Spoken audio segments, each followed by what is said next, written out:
So this is something I was not requested to react to, actually. And you can request for me to react to things on stream or for videos on the Nefas QQ subreddit or Discord or whatever.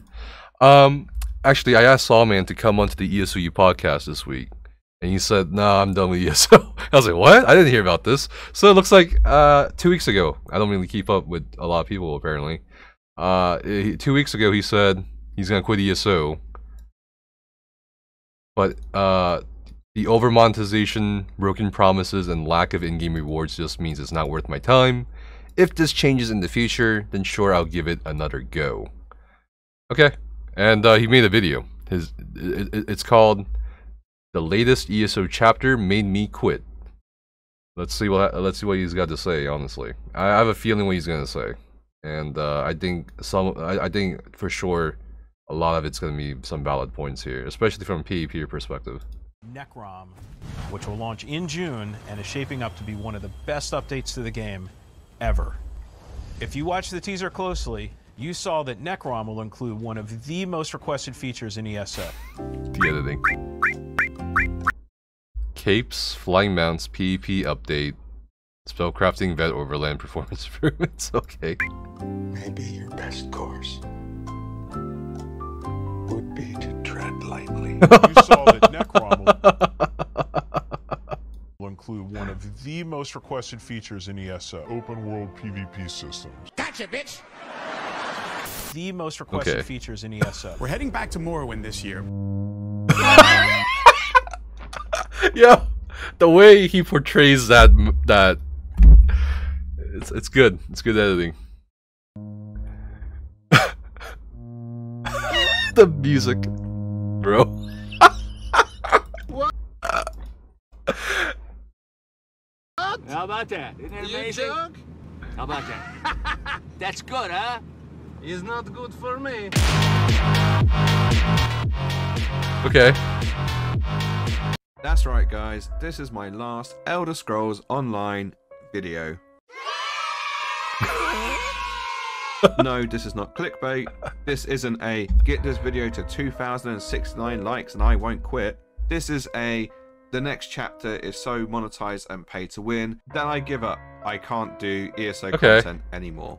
But Sawman, what do you mean? There's new zone, there's new class, there's 2 new companions, bug fixes in quarter 3. I mean, it all looks great to me. Please help me, Sawman made me do this against me.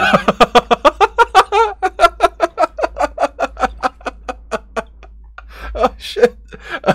Will he threaten my wife? I need to get out of here. I hate ESO. I hate ESO so much. I hear what you're saying, and I understand the objection. I mean, you're about to see 10 videos in the next week with a shocked face on the thumbnail saying the game is saved. But the sad fact is, nothing has changed. It's still the same show. Okay. Are we just going to forget about all the over monetization and the lack of rewards? I guess it's just not flavor of the month anymore. I actually made a video covering the why the crown store is so extreme, based on Mickey D's experience. If you guys don't know who Mickey D is, he's a well-known Elder Scrolls YouTuber. Because he tried out ESO and he's like, what is with the deal with the monetization in this game? And I also covered why players seem myopic in regards to the crown store, but that's a different subject for a different time. It was only popular to talk about it because it got you views. But hey, if you're looking for a based view which will be copied by other content creators, stick around and listen to the original, and as to why I'm not playing the chapter or doing any ESO content in the future. Next to that Morrowind 2.0. That was awesome. Those mushroom towers really take me back. Yep. It's playing with these giant mushrooms and all these weird alien kind of bug creatures and robots. You're going to see that familiar alien landscape with the giant mushrooms and all the like, but it's got a very different feel than any of the locations that we've previously explored. What? This is the first time any game has returned to these lands in almost 30 years, and we were really excited to bring them back. Wait a minute. I feel like I've been here before. I mean, all these assets look exactly the same as Morrowind. You don't suppose? No, they wouldn't. Would they? Did they just use a familiar zone so they don't have to make anything new. Always try to make sure that our players feel like they're genuinely returning to lands they've traveled before. Well, you did it. I definitely feel like I've been here before in a previous chapter. I'm so glad that they made a new zone from the ground up. But I know the folks at ZOS like to build everything from scratch. So when it comes to the Prince's Realm, it's not just like a carbon copy of what we've seen before, right? The Apocrypha that you know and love from Skyrim it's definitely there. I'll admit, the Apocrypha does look different. Okay. We don't know what assets are being used there still, because, you know, they need to reveal more to us. But let's be honest, the Telvanni Peninsula, it just looks like a Telvanni? Morrowind. And I'm sure they only did this to be lore friendly, and not because they like to cut corners and just reuse old assets all the time. They've never done this before. This is totally the first time they've gone back and reused old assets. So I just wanted to point this out, something that Goblin Coblin has said on Twitter.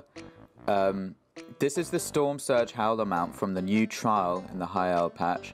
And this is the Coldflame Atronach Wolf Crown Crate mount, which has existed for years.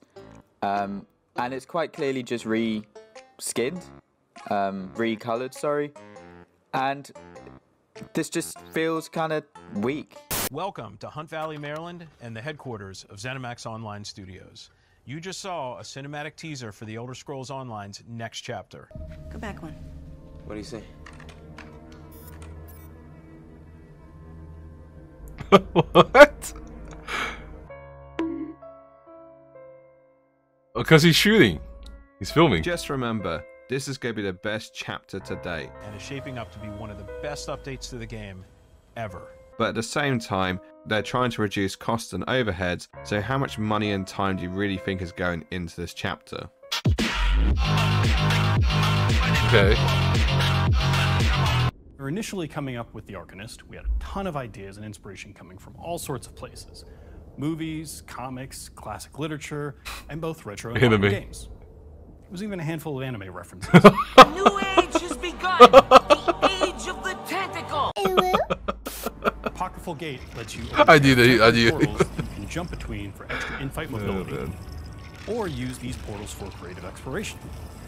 Let's just call this move Streak, but green. I think it's safe to say the new class is very flashy with all these amazing animations, which is really funny because they dumbed down some of the older animations, which I can only assume was because of performance issues. But I'm not even mad about that bit. Two statements were said which everyone seems to have overlooked. All players can easily get a handle on, so no one should worry that this class will be too technical to play.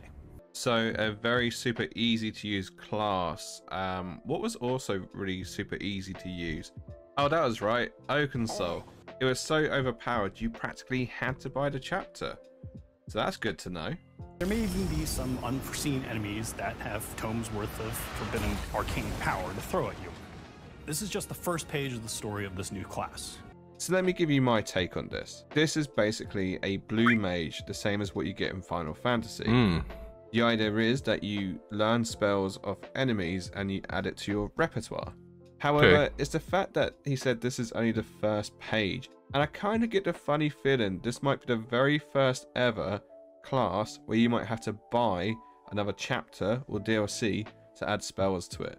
The fact that they have a picture of the book, which might suggest that there's other books you can buy. I'm making a prediction now. This is the first ever monetized class where you have to buy extra stuff. No way, bro. To enhance. No way. That'd be crazy. That would be crazy. Buying DLCs for your DLC. That's crazy. I don't know about that one. Yo, that would be wild. Dude, that's like Zos just fucking losing it and fucking, I don't know, like doing some fucking dime bags or some shit, bro. Like, I don't know what, I don't know how that would be like, I don't know how that would even work or go over well. I don't even go over well. Holy shit. Man, that would be crazy. But yeah, okay. That's interesting speculation. Once your skill line. This is just the first page of the story of this new class. We've had a ton of fun making it, and we've got plenty more to show you as time goes on. But yeah, to summarize, it'll be overpowered, pay to win, it'll break PvP, and I wouldn't be surprised if the animations get nerfed. Best chapter ever, am I right? Okay. Hundreds of hours of content all in one package. We like to refer to it as 8 games in 1, since each is like its own standalone Elder Scrolls adventure. It's funny that you say that, because just like a new game, you charge about $60 per chapter. For current players, we're offering both standard and deluxe upgrades, which will provide you with the latest Necrom chapter. I actually remember buying the High Isle chapter early so I can play it on day of release, only to have the server go down and I was unable to actually play the fucking game that I pre-ordered. So that was great. Everyone will receive this unique mount immediately. Ah yes, the horse that literally has dicks for legs. Looks amazing. And better still, it's already bugged out. Super good job, guys. Coming with the I liked it deluxe when it was edition bugged is out, this honestly. new Apocrypha-themed, one-of-a-kind. Separate from our pre-purchase offering, but just as cool, is the Hermaeus Mora collector's statue that's available for pre-order at the Bethesda Gear Store. When did the community managers turn to sales reps? Like, what actually happened here? Why are they constantly trying to sell me stuff? Are community managers in other games like this too? Or is it just ESO?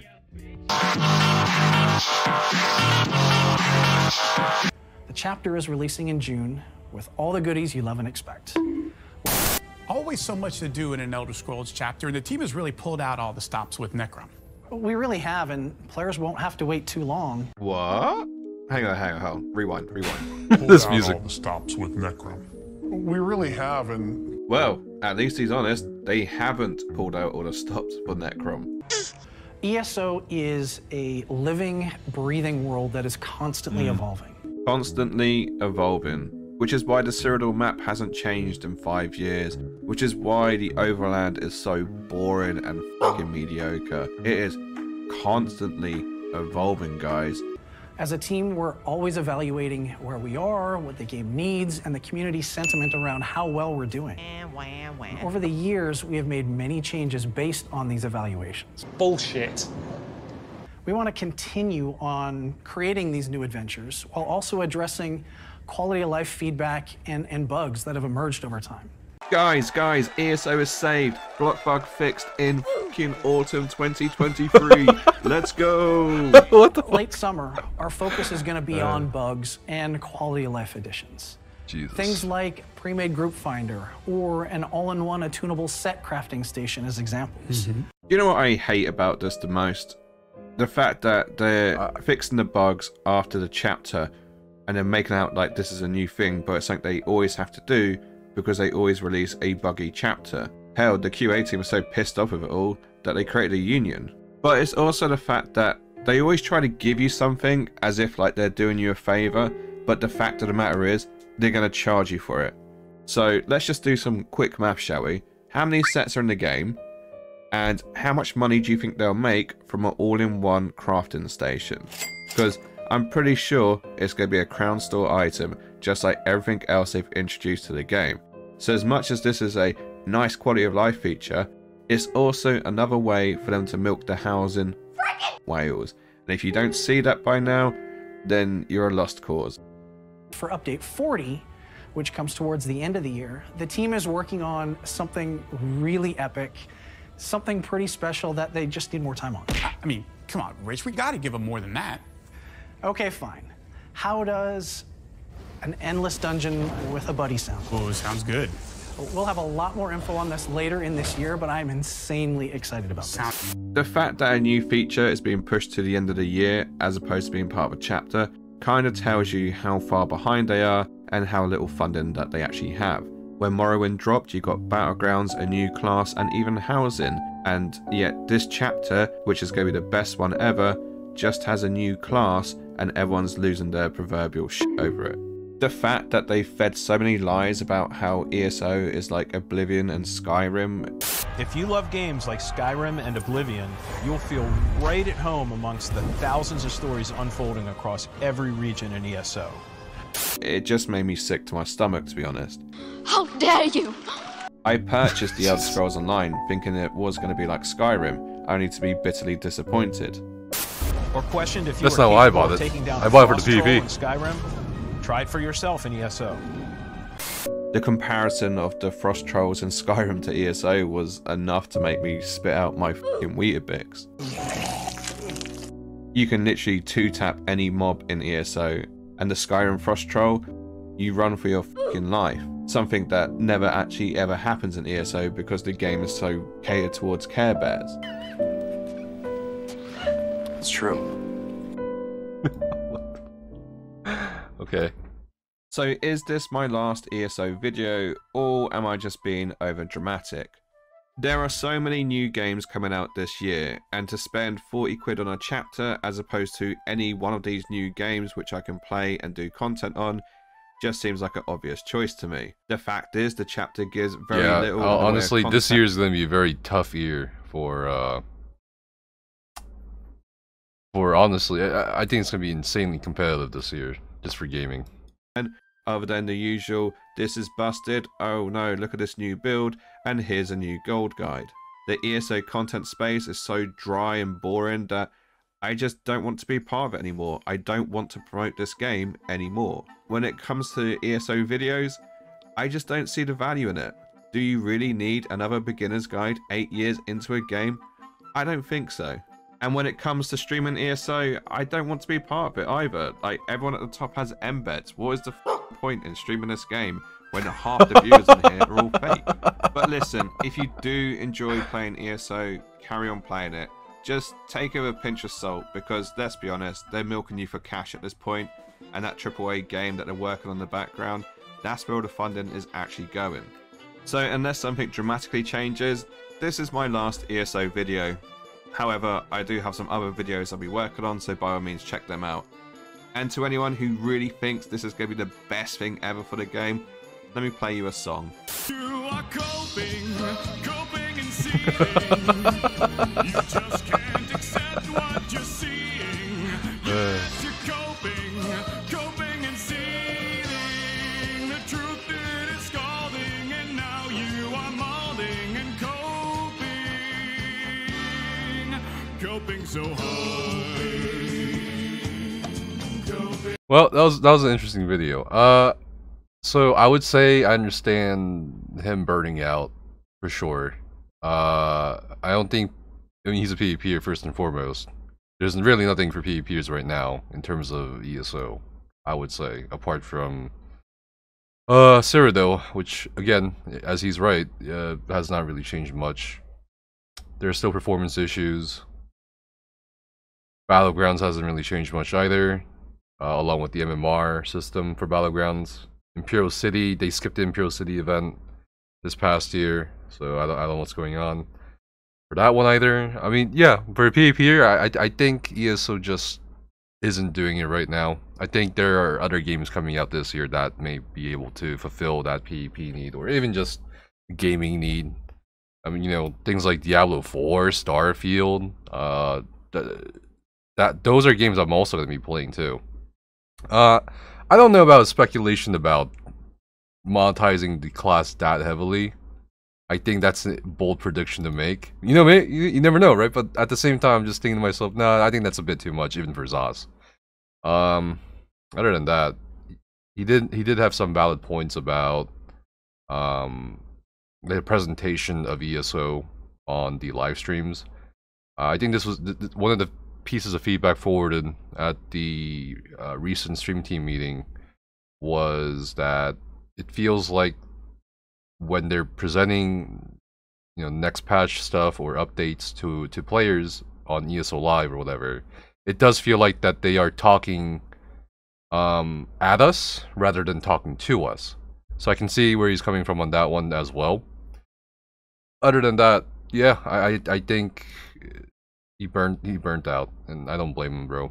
And he is right about because there's a cap to growth, in my opinion, for ESO. Although I think that cap might rise a little bit for this year as well, in 2023. So is ESO the cash cow for future funding? What do you mean? 19 million? No, I think he's got valid points, valid criticisms. He brings up monetization being an issue. I mean, Literally, we just watched the new player criticize monetization. Another YouTuber that has never played ESO also criticized monetization. So yeah, I get it. At the same time, there are other factors at play here, in my opinion, like other games coming out this year for sure. That's a pretty good point. Other than that, I think when most people look at this year, they do see similar themes. What do you want? What do you want? Huh? What? But I don't know. I think when people look at this year, they're like, oh, it's just the same thing again. And you know, last year when Update 35 happened, I was like, you know, let's just give it at most 2 years. And if nothing changes within the next 2 years, then yeah, it's kind of lost. That time frame for me is still there, the 2 years. So this year's year 1, next year's year 2, and we'll see what happens after that. That's pretty much it. My biggest critique is that he kind of just takes stuff from nothing and runs from it. An example of this is when they say the class won't be too difficult to play, so that means the clay runs with it. An example of this is when they say the class won't be too difficult to play, so that means the class will be pay to win. Yeah, I don't know about the logical connection. I think he was implying that just because that they are saying it's accessible or whatever doesn't necessarily mean it's not going to be a pay-to-win class, if that makes sense. So I kind of understand where he's coming from on that one. Because he brought up Oaken Soul, which was advertised as something that, you know, is accessible to particularly solo players and stuff like that. The demographic that probably needs the hand-holding a bit more than other players do, right? The other segments of the population. But they still nerfed it. I think that was his point. Other than that, yeah. That was his last ESO video. What do you guys think?